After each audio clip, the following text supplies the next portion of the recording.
Alhamdulillah Rabbil Alamin. Wassalatu wassalamu ala Rasulil Karim wa ala alihi wa ashabihi ajma'in. Amma ba'du fa'udhu billahi minasy syaithanir rajim. Bismillahirrahmanirrahim.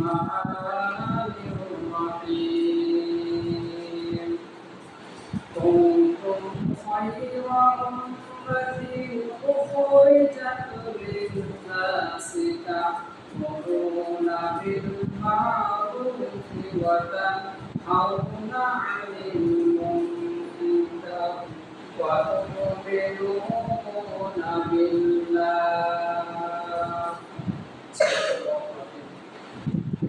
সমস্ত প্রশংসা আল্লাহ পাকের জন্য, যে আল্লাহ পাক আমাদেরকে সুস্থতার সাথে বাঁচিয়ে রেখে সাইয়্যিদুল আইয়াম সপ্তাহের শ্রেষ্ঠ দিন জুমার দিনে যে আল্লাহ তাআলা আমাদেরকে শয়তানের ওয়াসওয়াসা থেকে, শয়তানের কুমন্ত্রণা থেকে যে আল্লাহ তাআলা আমাদেরকে হেফাজত করে পৃথিবীর মধ্যে সর্বশ্রেষ্ঠ জায়গায় মসজিদ ঘরে যে আল্লাহ তাআলা আমাদেরকে সবার আগে উপস্থিত হওয়া, একত্রিত হওয়া, যে রব আমাদেরকে তৌফিক দান করলে সে আল্লাহ পাকের কাছে আমরা তাদের শুকর আদায় করছি। আমরা সবাই বলছি আলহামদুলিল্লাহ। দুরূদ ও তাসলিমা বর্ষিত হোক সাইয়্যিদুল মুরসালিন, খাতামুন নবিয়্যিন, নবীদের নবী, বিশ্ব নবী জনাব মুহাম্মদুর রাসূলুল্লাহ সাল্লাল্লাহু আলাইহি ওয়াসাল্লামের প্রতি, যিনি আমাদেরকে তাওহীদের সুবহান দীক্ষা দিয়েছেন, শিরক এবং বিদআত থেকে বাঁচার জন্য আমাদেরকে সুস্পষ্টভাবে সতর্ক করেছেন। আল্লাহুম্মা সাল্লি আলাইহি আল্লাহুম্মা বারিক আলাইহি। সম্মানিত উপস্থিতি, আল্লাহ রাব্বুল আলামিন এই পৃথিবীতে যত প্রাণী সৃষ্টি করেছেন, যত জীবজন্তু আল্লাহ রাব্বুল আলামিন সৃষ্টি করেছেন, আল্লাহ রাব্বুল আলামিন সমস্ত জীবজন্তুর উপরে আল্লাহ রাব্বুল আলামিন মানুষের মর্যাদা, মানুষের স্পেশালিটি আল্লাহ রাব্বুল আলামিন বাড়িয়ে দিয়েছেন। সমস্ত সৃষ্টির ভেতরে আল্লাহ রাব্বুল আলামিন মানুষের মর্যাদা, মানুষের স্পেশালিটি আল্লাহ পাক বাড়িয়ে দেওয়ার কারণে আল্লাহ পাক বলছেন ওয়ালাকাদ কাররামনা বানি আদম। আল্লাহ পাক বলছেন আমি প্রত্যেকটা আদম সন্তানের মর্যাদা, সম্মান আমি আল্লাহ পাক বাড়িয়ে দিয়েছি। আল্লাহ রাব্বুল আলামিন মানুষের যেমন মর্যাদা, সম্মান আল্লাহ রাব্বুল আলামিন বাড়িয়ে দিয়েছেন, অন্যদিকে আল্লাহ রাব্বুল আলামিন আমাদেরকে একজন মুসলমান হিসেবে, একজন মুমিন হিসেবে, একজন ঈমানদার হিসেবে আমাদের কিছু দায়িত্ব এবং কর্তব্য আমাদের উপরে আল্লাহ রাব্বুল আলামিন অর্পণ করে দিয়েছেন। শুধু মুসলমান দাবি করলেই হবে না। আল্লাহ রাব্বুল আলামিন এই পৃথিবীতে আমাদেরকে কেন সৃষ্টি করলেন, কি কারণে আমাদেরকে সৃষ্টি করা হলো, আমাদের দায়িত্বটা কি, আমাদের কর্তব্য কি, এই সম্পর্কে আমাদেরকে জানতে হবে। সম্মানিত মুসলমানবৃন্দ, আজকে আমরা সংক্ষিপ্ত পরিসরে যে বিষয়টি নিয়ে আলোচনা করব সেটা হচ্ছে একজন মুসলমানের দায়িত্ব এবং কর্তব্য কি। বর্তমান প্রেক্ষাপট অনুযায়ী একজন মুসলমানের দায়িত্ব এবং কর্তব্য কি, সেই বিষয়টি আজকে আমরা সংক্ষিপ্ত পরিসরে আলোচনা করব ইনশাআল্লাহ। একজন মুসলমানের এক নম্বর দায়িত্ব হচ্ছে পরিপূর্ণভাবে আল্লাহর উপরে ঈমান আনা। আল্লাহর উপরে ঈমান আনা, ঈমান হচ্ছে আরবি শব্দ, যার অর্থ হচ্ছে বিশ্বাস করা, যার অর্থ হচ্ছে স্বীকৃতি দেওয়া, যার অর্থ হচ্ছে আনুগত্য করা। রাসূল কারীম সাল্লাল্লাহু আলাইহি ওয়াসাল্লাম বলেছেন বুনিয়াল ইসলামু আলা খামসি শাহাদাতি লা ইলাহা ইল্লাল্লাহু ওয়া আন্না মুহাম্মাদান আবদুহু ওয়া রাসূলুহু। রাসূল কারীম সাল্লাল্লাহু আলাইহি ওয়াসাল্লাম বলেছেন, বুখারী এবং মুসলিম শরীফের হাদিস, নবী কারীম সাল্লাল্লাহু আলাইহি ওয়াসাল্লাম বলেছেন ইসলামের মূল ভিত্তি হচ্ছে পাঁচটা। এক নম্বর হচ্ছে ঈমান, দুই নম্বর হচ্ছে নামাজ, তিন নম্বর হচ্ছে যাকাত, চার নম্বর হচ্ছে হজ, আর পাঁচ নম্বর হচ্ছে ওয়াসামি রমাদান, রমজান মাসের রোজা। এই পাঁচটির মধ্যে সবচাইতে গুরুত্বপূর্ণ বিষয় হচ্ছে ঈমান। ঈমান ছাড়া মুসলমান হওয়া যায় না। ঈমান ছাড়া একজন মানুষ যতই ভালো কাজ করুক না কেন, সেই ভালো কাজের কোনো মূল্য আল্লাহর কাছে নাই। আপনি নামাজ পড়েন, আপনি রোজা বলেন, আপনি হজ বলেন, দান সদকা বলেন, নেক কাজ বলেন, আল্লাহর কাছে যদি আপনি কবুল করাতে চান, তাহলে পূর্ব শর্ত হচ্ছে আল্লাহর প্রতি আপনাকে ঈমান আনতে হবে। আল্লাহর প্রতি আপনার বিশ্বাস থাকতে হবে, আল্লাহর প্রতি আপনাকে ঈমান আনতে হবে। এখন প্রশ্ন হচ্ছে এই ঈমানটা কি জিনিস, ঈমান কাকে বলা হয়, এবং এই ঈমান এটা মৌখিক দাবি নয়, ঈমান এনেছি এ কথা বলতেই চলবে না। আল্লাহ রাব্বুল আলামিন বলেন, ওয়া মিনান নাসি মান ইয়াকুলু আমান্না বিল্লাহি ওয়া বিল ইয়াউমিল আখির ওয়া মা হুম বিমুমিনিন। আল্লাহ রাব্বুল আলামিন সূরাতুল বাকারা ৮ নম্বর আয়াতে আল্লাহ পাক বলছেন, ওয়া মিনান নাসি মান ইয়াকুলু আমান্না। আল্লাহ তাআলা বলছেন, এমন the people are some who say we are believe in Allah and the last day. আল্লাহ পাক বলছেন, মানুষের মধ্যে অনেক মানুষ আছে যারা আমরা আল্লাহর প্রতি ঈমান এনেছি, আমরা পরকালের প্রতি ঈমান এনেছি, কিন্তু আল্লাহ পাক বলছেন ওয়া হুম বিমুমিনিন। আল্লাহ পাক বলছেন they are not believers। আল্লাহ পাক বলছেন তারা বিশ্বাসী নয়, তারা ঈমানদার নয়। আল্লাহ পাকের আয়াত আপনি লক্ষ্য করুন, আপনি যদি ঈমানদার বলে দাবি করতে চান, আপনি যদি মুসলমান দাবি করতে চান, তাহলে আল্লাহর প্রতি আপনাকে ঈমান আনতে হবে, পরকালে বিশ্বাস স্থাপন করতে হবে। একজন ব্যক্তি স্বতঃস্ফূর্তভাবে ঘোষণা করছে যে আমি আল্লাহর প্রতি ঈমান আনলাম, আমি পরকালের প্রতি ঈমান আনলাম, অথচ আল্লাহ রাব্বুল আলামিন বলছেন ওয়া মা হুম বিমুমিনিন, এই ব্যক্তি মুমিন নয়। এটা ঈমান, এটা কোনো মৌখিক দাবি নয়। ঈমান আল্লাহর প্রতি আনতে হবে এবং এই ঈমানের উপর আপনাকে অবিচল থাকতে হবে। আল্লাহ পাক বলছেন, ইন্নাল্লাযীনা ক্বালু রাব্বুনাল্লাহু সুম্মা ইসতাকামু ফালা খাউফুন আলাইহিম ওয়া লা হুম ইয়াহজানুন। আল্লাহ পাক বলছেন, যারা আল্লাহকে রব হিসেবে গ্রহণ করেছে, সুম্মা ইসতাকামু, এরপরে যারা এর উপর অবিচল থেকেছে, ফালা খাউফুন আলাইহিম ওয়া লা হুম ইয়াহজানুন। আল্লাহ পাক বলছেন তাদের কোনো ভয় নাই, তাদের কোনো দুঃখ নাই। তাহলে একজন মুসলমান হিসেবে আমাদের এক নম্বর দায়িত্ব এবং কর্তব্য হচ্ছে আল্লাহর প্রতি আমাদেরকে পরিপূর্ণভাবে ঈমান আনতে হবে, আল্লাহর প্রতি বিশ্বাস স্থাপন করতে হবে। নাম্বার 2 নম্বর হচ্ছে একজন মুসলমান হিসেবে আমাদের 2 নম্বর দায়িত্ব এবং কর্তব্য হচ্ছে 5 ওয়াক্ত সালাত আমাদেরকে যথাসময়ে আদায় করতে হবে। সম্মানিত মুসলিমবৃন্দ, একজন মুসলমানের সবচাইতে বড় পরিচয় হচ্ছে নামাজ। রাসূল করিম সাল্লাল্লাহু আলাইহি ওয়াসাল্লাম বলেছেন, বাইনাল আবদি ওয়া বাইনাল কুফরি তারকুস সালাত। একজন আল্লাহ পাকের বান্দা এবং কাফিরের মধ্যে পার্থক্য হচ্ছে নামাজ। যে ব্যক্তি নামাজ পড়েছে আল্লাহর গোলাম, আর যে ব্যক্তি নামাজ পড়ে না ওই ব্যক্তির সাথে ইসলামের কোনো সম্পর্ক নাই। রাসূল করিম সাল্লাল্লাহু আলাইহি ওয়াসাল্লাম বলেছেন, মুসলিম, তিরমিজি এবং নাসাই শরীফের হাদিস, নবী করিম সাল্লাল্লাহু আলাইহি ওয়াসাল্লাম বলেছেন, আউয়ালু মা ইউহাসাবু বিল আবদু ইয়াওমাল কিয়ামাতি সালাত। নবী করিম সাল্লাল্লাহু আলাইহি ওয়াসাল্লাম বলেছেন, আল্লাহ রাব্বুল আলামিন কিয়ামতের দিন তার বান্দাকে প্রথম যে প্রশ্নটা করবেন সেটা হচ্ছে নামাজ পড়েছে কিনা। এই প্রশ্নটা আল্লাহ রাব্বুল আলামিন সর্বপ্রথম করবেন। নবী করিম সাল্লাল্লাহু আলাইহি ওয়াসাল্লাম হাদিসে শেষাংশে বলছেন, ফাইন সলহা ফাকাদ আফলাহা, যার নামাজ ঠিক হবে তার অন্যান্য আমল ঠিক হবে, আর সে নারককে আল্লাহ পাকে জান্নাতে প্রবেশ করবেন। ওয়ানজাহা ওয়াইন ফাসাদাত ফাকাদ খাবা ওয়া ফাসিরা। নবী করিম সাল্লাল্লাহু আলাইহি ওয়াসাল্লাম বলছেন, যার নামাজে ধরা পড়ে যাবে, যার নামাজ ঠিক হবে না, ওই ব্যক্তি অন্যান্য সকল আমলে সে ধরা পড়ে যাবে, সে ব্যর্থ হয়ে যাবে, আর সে ব্যর্থতা অবলম্বন করে আল্লাহ পাকের জান্নাতে ওই ব্যক্তি প্রবেশ করবে। এজন্য একজন মুসলমানের পরিচয় হচ্ছে নামাজ। কিয়ামতের দিনে মানুষ জাহান্নামে যাবে, জাহান্নামে যাওয়ার সবচাইতে বড় কারণ হচ্ছে নামাজ না পড়া। আল্লাহ রাব্বুল আলামিন বলেন,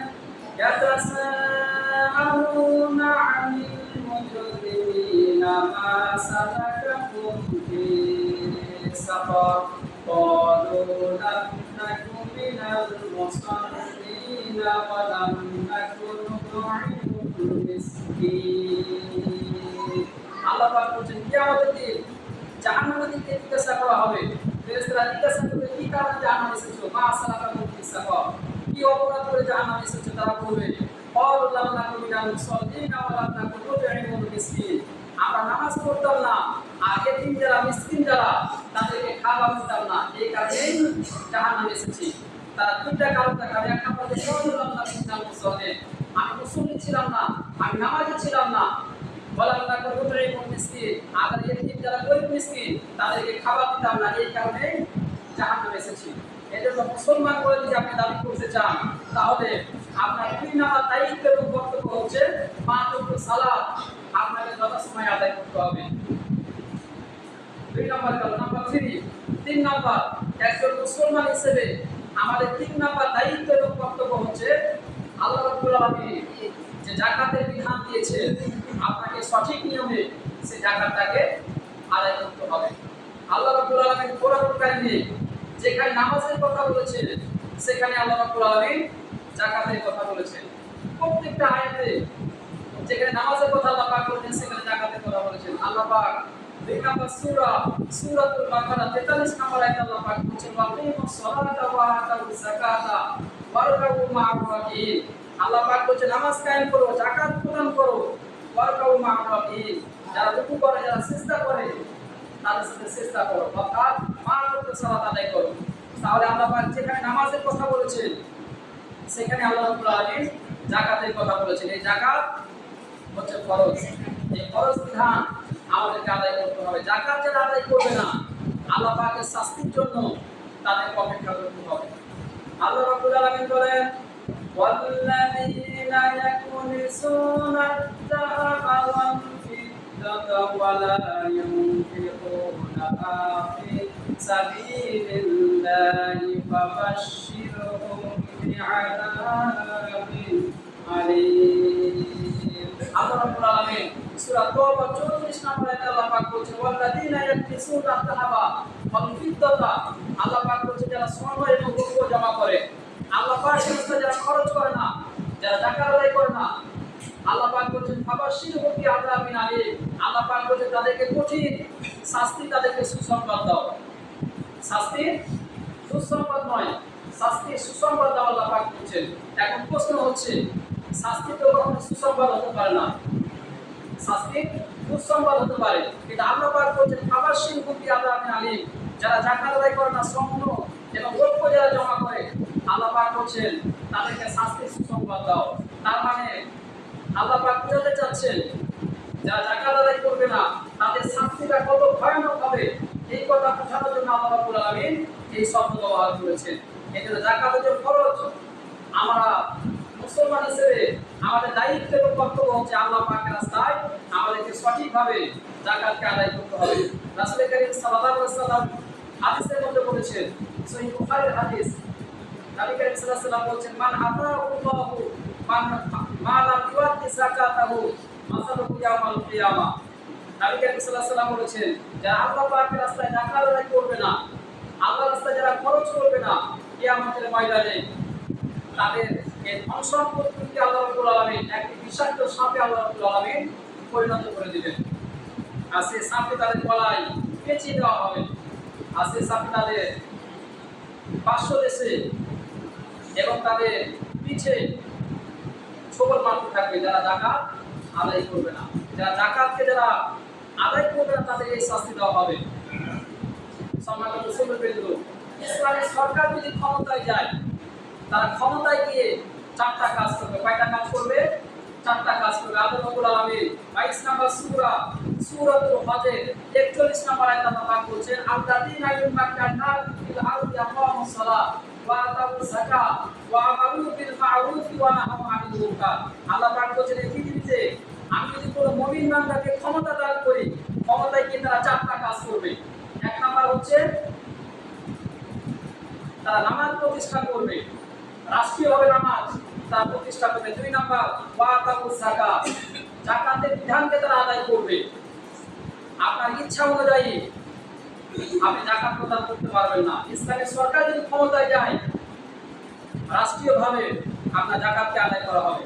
এখন অনেক মানুষের প্রশ্ন, বুঝে অথবা না বুঝে তারা প্রশ্ন তুলে, ইসলাম যদি ক্ষমতায় চলে যায়, ইসলামের রাষ্ট্র যদি প্রতিষ্ঠিত হয়ে যায় বাংলাদেশে, তাহলে কি হবে? আমাকে যাকাত আদায় করতে হবে। সম্পদ ফসল কাটা মাত্রই লোকজন এসে আমার বাড়িতে বসে থাকবে। আমি আপনাদেরকে বলতে চাই যাকাত হচ্ছে ফরজ। এই বিধানটা যদি আপনি না আদায় করেন আল্লাহ পাকের শাস্তির সম্মুখীন আপনাকে হতে হবে। ইসলামী সরকার ক্ষমতায় গিয়ে আপনার এই জাহান্নাম থেকে যদি আপনাকে বাঁচায়, আপনার কাছ থেকে যাকাত গ্রহণ করে আপনাকে যদি জাহান্নাম থেকে বাঁচায়, এর চাইতে উত্তম, এর চাইতে উৎকৃষ্ট আর কি হতে পারে? কিন্তু অনেক মানুষ বলেন ইসলামী রাষ্ট্র যদি ক্ষমতায় চলে যায় তাহলে আমাদের যাকাতগুলোকে তারা নিয়ে চলে যাবে, আমাদের সম্পদগুলো কমে যাবে। এটা বিশ্বাস করা যাবে না, এই ধারণা পোষণ করা যাবে না। আপনাকে তো জাহান্নাম থেকে বাঁচাচ্ছে, যাকাত না আদায় করলে আপনাকে শাস্তির সম্মুখীন হতে হবে, আল্লাহ পাকের জাহান্নামে আপনাকে যেতে হবে। কারণ যাকাত প্রদান করা হচ্ছে ফরজ। আপনার যদি ক্যাপাবিলিটি থাকে, আপনার যদি সামর্থ্য থাকে, আপনাকে যাকাত আদায় করতে হবে। এজন্য মুসলমান হিসেবে আমাদের 3 নম্বর দায়িত্ব এবং কর্তব্য হচ্ছে যাকাতকে সঠিক নিয়মে আমাদেরকে আদায় করতে হবে। এরপরে 4 নম্বর, একজন মুসলমান হিসেবে আমাদের 4 নম্বর দায়িত্ব এবং কর্তব্য হচ্ছে সৎ কাজের আদেশ করা এবং অসৎ কাজের নিষেধ করা। আল্লাহ রাব্বুল আলামিন 3 নম্বর সূরাতুল আলী ইমরানের 110 নম্বর আয়াতে আল্লাহ পাক বলেছেন, কুনতুম খায়রা উম্মাতিন উখরিজাত লিন-নাসি তা'মুরুনা বিল মা'রুফি ওয়া তানহাউনা 'আনিল মুনকার। আল্লাহ পাক বলেছেন, তোমরা হলো সর্বশ্রেষ্ঠ জাতি, তোমাদেরকে সৃষ্টি করা হয়েছে মানুষের কল্যাণের জন্য। তোমাদের দায়িত্ব হচ্ছে তা'মুরুনা বিল মা'রুফি ওয়া তানহাউনা 'আনিল মুনকার। তোমাদের দায়িত্ব হচ্ছে তোমরা মানুষদেরকে সৎ কাজের আদেশ করবে, অসৎ কাজের নিষেধ করবে। ওয়া তু'মিনুনা বিল্লাহ, এবং আল্লাহর প্রতি তোমরা বিশ্বাস স্থাপন করবে। আল্লাহ রাব্বুল আলামিন সূরা আলে ইমরানের 104 নম্বর আয়াতে আল্লাহ পাক বলেছেন, ওয়াল তাকুম মিনকুম উম্মাতুন ইয়াদউনা ইলাল খায়রি ওয়া ইয়া'মুরুনা বিল মা'রুফি ওয়া ইয়ানহাউনা 'আনিল মুনকার ওয়া উলাইকা হুমুল মুফলিহুন।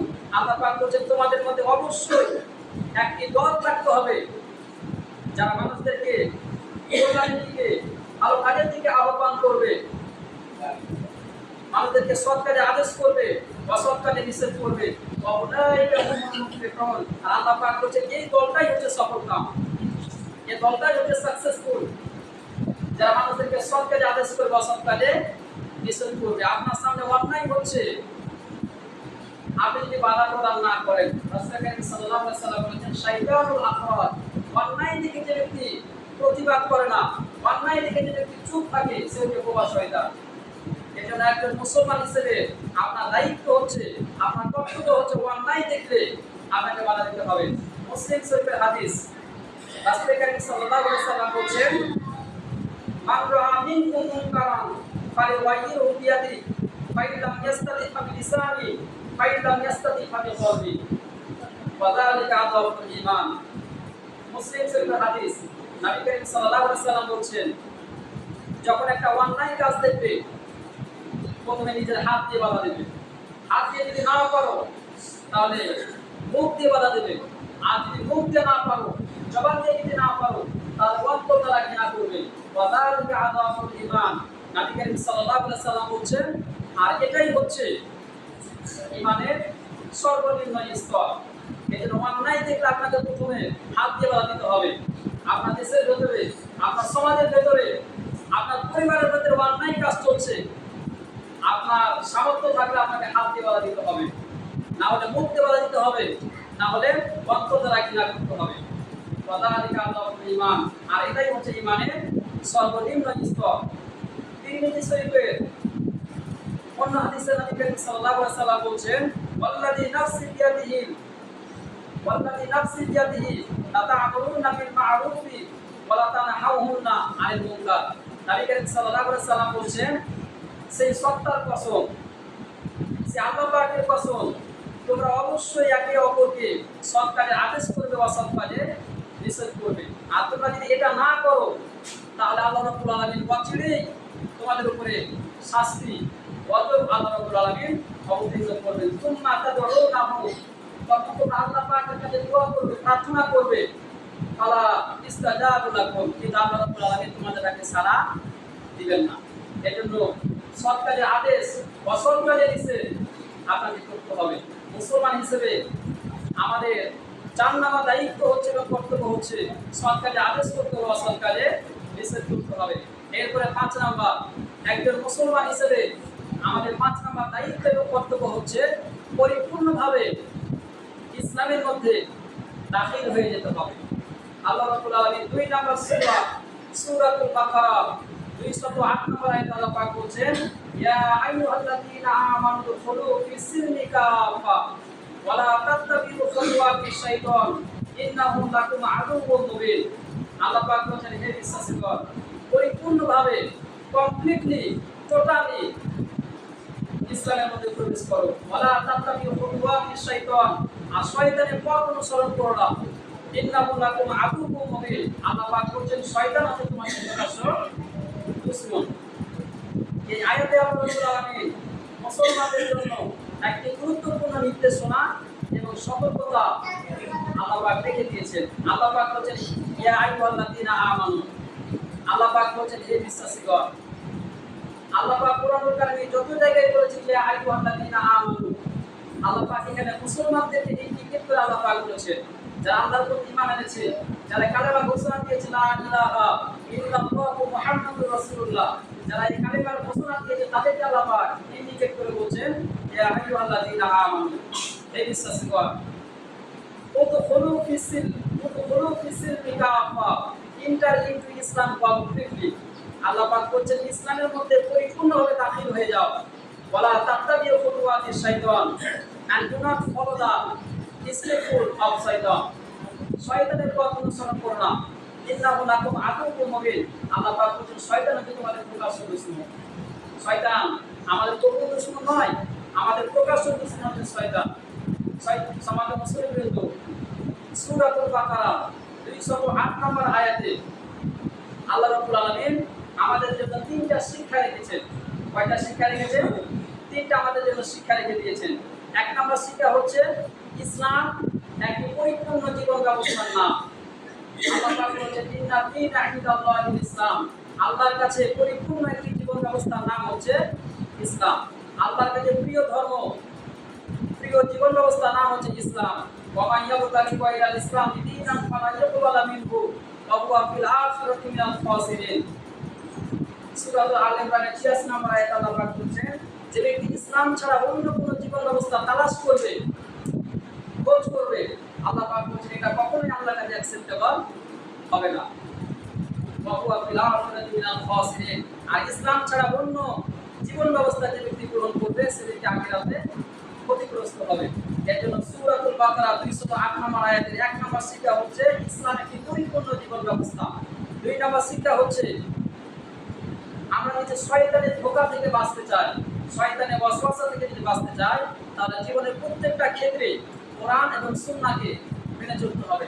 আর 3 নম্বর শিক্ষা হচ্ছে ইসলামের বিধান আপনাকে পুরোপুরি মানতে হবে। পুরোপুরি আপনাকে মানতে হবে। আপনি মনে করবেন যে কোরআনের কিছু অংশ আমি মানবো আর কিছু অংশ আমি মানবো না, এটা কখনোই একজন মুসলমানের পরিচয় হতে পারে না। আল্লাহ পাক বলেন আফাতুমিনুনা বিবাদিল কিতাবি ওয়া তাকফুরুনা বিবাদ। আল্লাহ পাক বলেন তুমি কোরআনে কিছু অংশ মানবে আর কিছু অংশ মানবে না, এই যদি হয় তোমার ক্যারেক্টার, তাহলে আল্লাহ পাক বলেন ফামা জাযাউ মান ইয়াফআলু যালিকা মিনকুম ইল্লা কিসরুন ফিল হায়াতিদ দুনিয়া ওয়া ইয়াউমাল কিয়ামাতি ইউরাদুনা ইলা শাদিল্লাহ। আল্লাহ পাক বলেন তাহলে এই পৃথিবীতে তোমার জন্য লাঞ্ছনার জীবন রয়েছে আর কিয়ামতের দিন তোমাকে শাস্তির সম্মুখীন হতে হবে। এজন্য পরিপূর্ণভাবে আপনাকে ইসলাম মানতে হবে, পরিপূর্ণভাবে ইসলামের মধ্যে আপনাকে এন্ট্রি করতে হবে, দাখিল হয়ে যেতে হবে। যে আল্লাহকে খুশি করার জন্য আপনি নামাজ পড়েন, যে আল্লাহকে খুশি করার জন্য সঠিক নেতা আপনাকে নির্বাচন করতে হবে, যে আল্লাহকে খুশি করার জন্য রমজান মাসে রোজা রাখি, সে আল্লাহকে খুশি করার জন্য যারা বাংলাদেশে আল্লাহ পাকের দ্বীন প্রতিষ্ঠা করতে চায়, আল্লাহ কোরআন যারা প্রতিষ্ঠা করতে চায়, কোরআনের আইন যারা প্রতিষ্ঠা করতে চায়, তাদেরকে সাপোর্ট করতে হবে। আপনি শুধু নামাজ পড়বেন আর আমার নেতা হবে, যারা নামাজ পড়ে না, যারা রোজা রাখে না, যারা ইসলামের বিরুদ্ধে কথা বলে, কোরআনের বিরুদ্ধে যারা কথা বলে, এই যদি আপনার মনোভাব হয়, তাহলে একটি হাদিস আপনাদেরকে শোনাই। আব্দুল্লাহ ইবনে উবাই একজন মুনাফিক ছিলেন। রাসূল কারীম সাল্লাল্লাহু আলাইহি ওয়াসাল্লামের পিছনে নামাজ পড়তেন, মসজিদে নববীতে আল্লাহ রাসূলের পিছনে নামাজ পড়তেন। ওই ব্যক্তি যখন মারা গেল, রাসূল কারীম সাল্লাল্লাহু আলাইহি ওয়াসাল্লামকে খবর দেওয়া হলো। আল্লাহ রাসূল তার জানাজায় গেলেন। হযরত ওমর পিছন থেকে জামা টেনে ধরলেন, ইয়া রাসূলুল্লাহ সাল্লাল্লাহু আলাইহি ওয়াসাল্লাম, আপনি এই ব্যক্তি জানাজা পড়াবেন না, সে হচ্ছে একজন মুনাফিক। আল্লাহ রাসূল বলেন আল্লাহ পাক তো আমাকে নিষেধ করেনি। রাসূল কারীম সাল্লাল্লাহু আলাইহি ওয়াসাল্লাম তার জানাজা পড়ালেন, তার জন্য দোয়া করলেন। আল্লাহ রাব্বুল আলামিন পরবর্তীতে আয়াত নাযিল করে দিলেন, হে নবী আপনি তার জন্য যদি সওয়াব পরিমাণে বেশি তওবা করেন, ইস্তেগফার পাঠ করেন, আল্লাহ রাব্বুল আলামিন তাকে maaf করবে না। কারণ আপনার পিছনে নামাজ পড়তো, আপনার পিছনে সব কিছু করতে, কিন্তু তার নেতা ছিল আবু জেহেল। সে আবু জেহেল আদর্শ মেনে চলতো।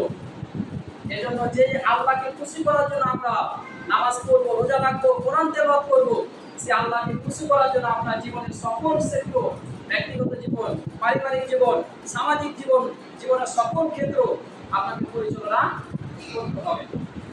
তাহলে একজন মুসলমান হিসেবে আমাদের 5 নম্বর দায়িত্ব এবং কর্তব্য হচ্ছে পরিপূর্ণভাবে আমাদের ইসলামের মধ্যে দাখিল হয়ে যেতে হবে। নাম্বার 6 নম্বর হচ্ছে একজন মুসলমান হিসেবে আমাদের 6 নম্বর দায়িত্ব এবং কর্তব্য হচ্ছে আমাদেরকে জবাবদিহিতামূলক জীবনযাপন করতে হবে। এই পৃথিবী আমাদের শেষ জায়গা নয়, এই পৃথিবী ছেড়ে আমাদেরকে চলে যেতে হবে এবং কিয়ামতের ময়দানে আল্লাহর সামনে আমাদেরকে উঠতে হবে এবং আপনি জীবনে যা করেছেন সব কিছু হিসাব আল্লাহর কাছে দিতে হবে। আল্লাহ পাক বলেছেন ইয়াউমা ইয়াকুমুন নাসু লিরাব্বিল আলামিন, কিয়ামতের দিন প্রত্যেকটা মানুষকে আল্লাহর সামনে দাঁড়াতে হবে, আল্লাহর সামনে উঠতে হবে। ইন্না সামআ ওয়াল বাসারা ওয়াল ফুআদা কুল্লু উলাইকা কানা আনহু মাসউলা। The hearing, the sight and the heart about all those twenty forces, আপনার শ্রবণ শক্তি, আপনার দৃষ্টি শক্তি এবং অন্তঃকরণের বিষয় সম্পর্কে আল্লাহর কাছে হিসাব দিতে হবে। সেটা কিছুই বাদ করবে না। ফামা ইয়ামাল মিসকালা যাররাতিন খায়রান ইয়ারা ওয়া মা ইয়ামাল মিসকালা যাররাতিন শাররান ইয়ারা। যারা পরিমাণ যদি একটা ভালো কাজ করেন সেটাও কিয়ামতের ময়দানে দেখানো হবে, আর যারা পরিমাণ যদি একটা খারাপ কাজ করেন সেটাও কিয়ামতের দিন দেখানো হবে। কিছুই বাদ করবে না। আর এই কিয়ামতটা এত ভয়ঙ্কর হবে, ওই দিন আপনি কোনো সাহায্যকারী পাবেন না। হেল্পলেস কাকে বলা হয়, অসহায় কাকে বলে, কিয়ামতের ময়দানে আপনি টের পাবেন। এই পৃথিবীতে কোনো মানুষ আক্ষরিক অর্থে হেল্পলেস হয় না। কোনো ব্যক্তি যদি বিপদে পড়ে, তার পরিবার আছে, তার সমাজ আছে, এমনকি তার রাষ্ট্র আছে, তার পাশে এসে দাঁড়াবে। কিন্তু কিয়ামতের ময়দানে একটা নেকির জন্য আপনি ছোটাছুটি করবেন, একটা নেকি পর্যন্ত আপনাকে কেউ দিবে না। আমাদের সবচাইতে নিকটজন হচ্ছে আমাদের পিতা মাতা, আমাদের ভাই বোন। কিয়ামতের দিন তারাও পালিয়ে যাবে। আল্লাহ রাব্বুল আলামিন সূরাতুল আবাসার মধ্যে বলছেন 34 থেকে 37 নম্বর আয়াতে আল্লাহ পাক বলছেন ইয়াউমা ইয়াফিরুল মারউ মিন আখিহি ওয়া উম্মিহি ওয়া আবিহি ওয়া সাহিবাতিহি ওয়া বানি লিকুল্লি ইমরিইন মিনহুম ইয়াউমা ইযিন শা'নুন ইউগনি। আল্লাহ পাক বলছেন কিয়ামতের ময়দানে ভাই পালিয়ে যাবে, পিতামাতা পালিয়ে যাবে, স্ত্রী সন্তান পালিয়ে যাবে। লিকুল্লি ইমরিইন মিনহুম ইয়াউমা ইযিন শা'নুন ইউগনি। সেদিন প্রত্যেকটা মানুষ নিজেকে নিয়ে ব্যস্ত থাকবে। আমার কি হবে, আমি কিভাবে এই বিভীষিকাময় দৃশ্য থেকে আমি মুক্তি লাভ করব, এই চিন্তা নিয়ে মানুষ সেদিন ব্যস্ত থাকবে। এজন্য আমাদেরকে জবাব দিয়ে আমাদের জীবনযাপন করতে হবে। আপনি যাই করেন না কেন, কিয়ামতের ময়দানে আল্লাহর সামনে আপনার হিসাব দিতে হবে। এটা হলো 6 নাম্বার। 7 নাম্বার, একজন মুসলমান হিসেবে আমাদের 7 নাম্বার দায়িত্ব এবং কর্তব্য হচ্ছে আল্লাহ পাকের রাস্তায় জান এবং মাল দিয়ে আল্লাহর রাস্তায় জিহাদ করতে হবে, সংগ্রাম করতে হবে। আমি আপনাদেরকে একটা প্রশ্ন করতে চাই, আমরা কি আল্লাহ পাকে জান্নাতে যেতে চাই না যেতে চাই না? আমরা আল্লাহ পাকে জান্নাতে যেতে চাই কি না? আমরা সবাই চাই। আল্লাহ পাকে জান্নাতে এমনি এমনি যাওয়া যাবে না। এটা আপনার নেতার বাড়ি না, আপনার মামু বাড়ি না, আপনার খালু বাড়ি না। আপনি চাইলে আল্লাহ পাকে জান্নাতে যেতে পারবেন না। আল্লাহ রাব্বুল আলামিন 9 নম্বর সূরাতুত তাওবা 111 নম্বর আয়াতে আল্লাহ পাক বলেন ইন্নাল্লাহা আশতারা মিনাল মুমিনিনা আনফুসাহুম ওয়া আমওয়ালাহুম বিআন্না লাহুমুল জান্নাহ। আল্লাহ পাক বলেন নিশ্চয় আমি মুমিনের জান এবং মালকে ক্রয় করে নিয়েছি জান্নাতের বিনিময়ে। আল্লাহ পাক এখানে ব্যবস্থার কথা বলছেন। আমি মুমিনের জান এবং মালকে ক্রয় করে নিয়েছি। আমাদের সম্পর্কে আল্লাহ পাক বলছেন যে আমাদের জানটা এবং মালটা আল্লাহ ক্রয় করে নিয়েছেন কিসের বিনিময়ে? জান্নাতের বিনিময়ে। এখানে ব্যবস্থার কথা বলা হয়েছে, ক্রয় বিক্রয়ের কথা বলা হয়েছে। আল্লাহ পাক হচ্ছেন ক্রেতা আর আমরা হচ্ছি বিক্রেতা। আমরা জান এবং মাল আল্লাহর রাস্তায় আল্লাহর কাছে আমরা বিক্রি করে দিয়েছি। আল্লাহ পাক কিনে নিয়েছেন কিসের বিনিময়ে? জান্নাতের বিনিময়ে। এখন আমরা যদি জান্নাত পেতে চাই তাহলে জানের মালিক এবং মালের মালিক আমরা কিন্তু নই, আল্লাহ রাব্বুল আলামিন। এই জান এবং মাল আপনি কি করবেন? আল্লাহ পাক এগুলো কেন ক্রয় করলেন? আল্লাহ পাক বলে দিয়েছেন কেন ক্রয় করলেন আল্লাহ পাক। আল্লাহ পাক বলছেন ইউকাতিলুনা ফি সাবিলিল্লাহি ওয়া ইয়াকতুলুনা ওয়া ইউকতালুন।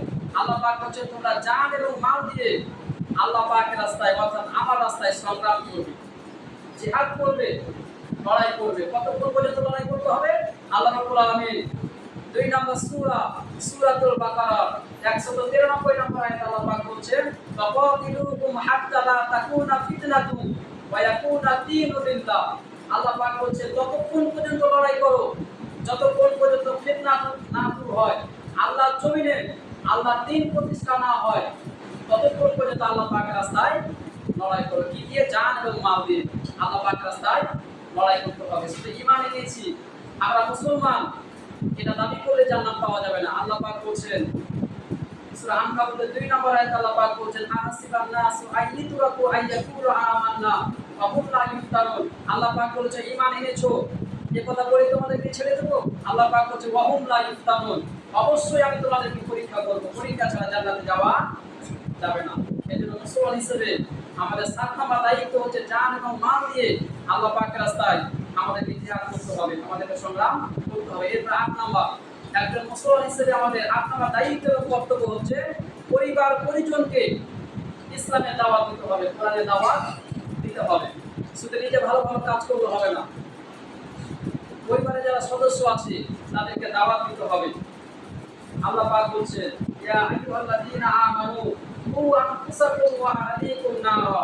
আল্লাহ পাক বলছেন হে বিশ্বাসীগণ, নিজে জাহান্নাম থেকে বাঁচো এবং পরিবার পরিজনকে আল্লাহ পাকের শাস্তি থেকে, জাহান্নামের শাস্তি থেকে তাদেরকে রক্ষা করো।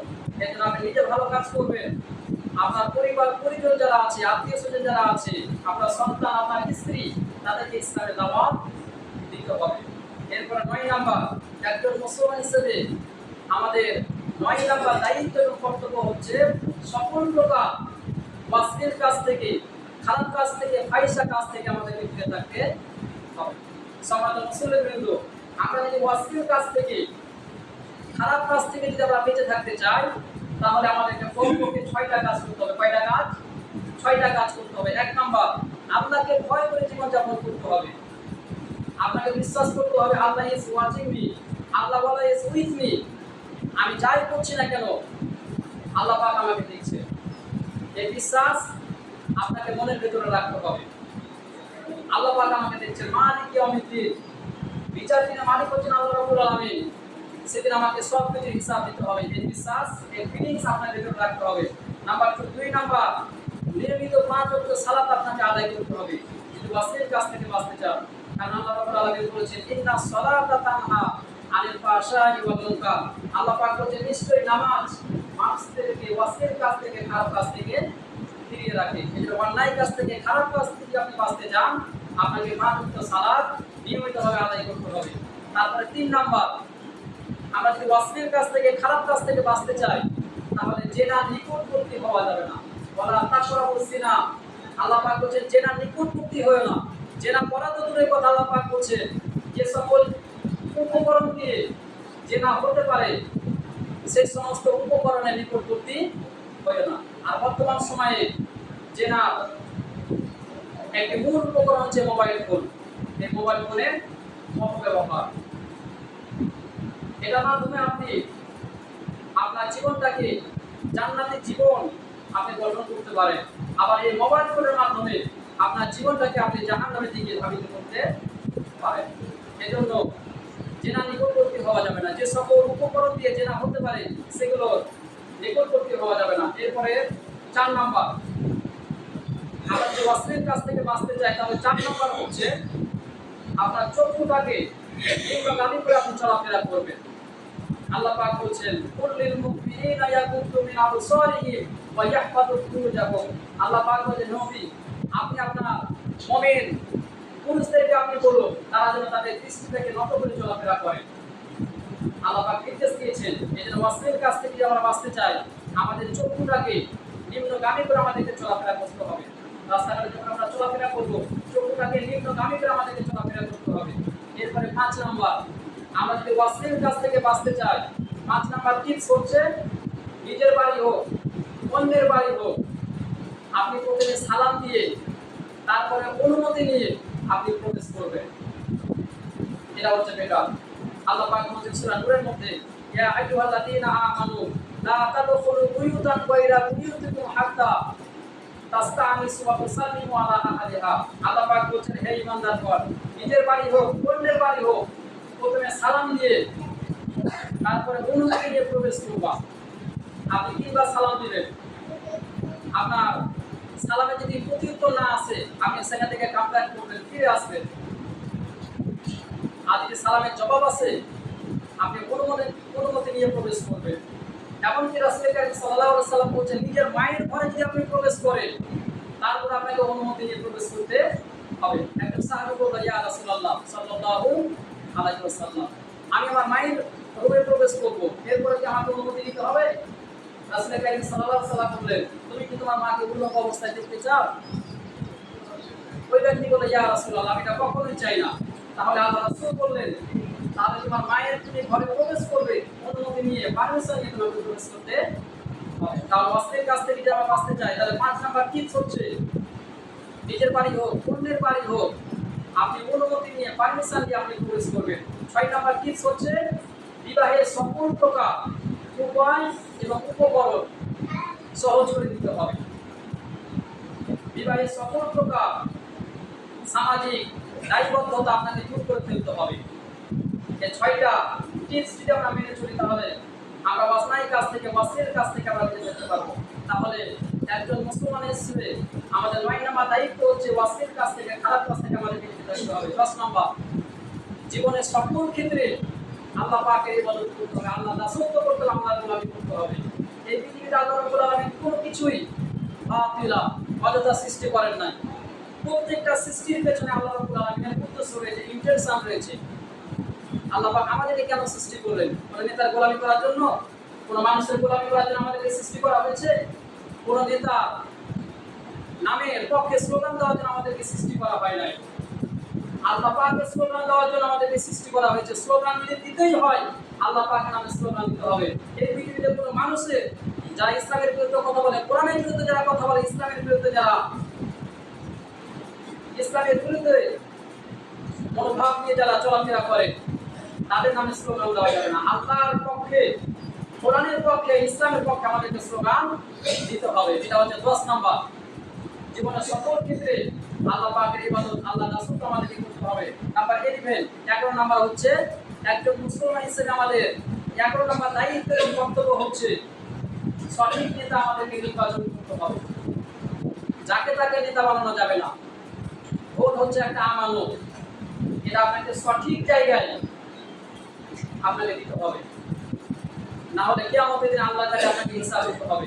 আল্লাহ রাব্বুল আলামিন 4 নাম্বার সূরাতুন নিসা 85 নম্বর আয়াত আল্লাহ পাক বলেন, মাইয়াশফা শাফাআতান হাসানাই ইয়াকুল লাহু নাসিবুম মিনহা।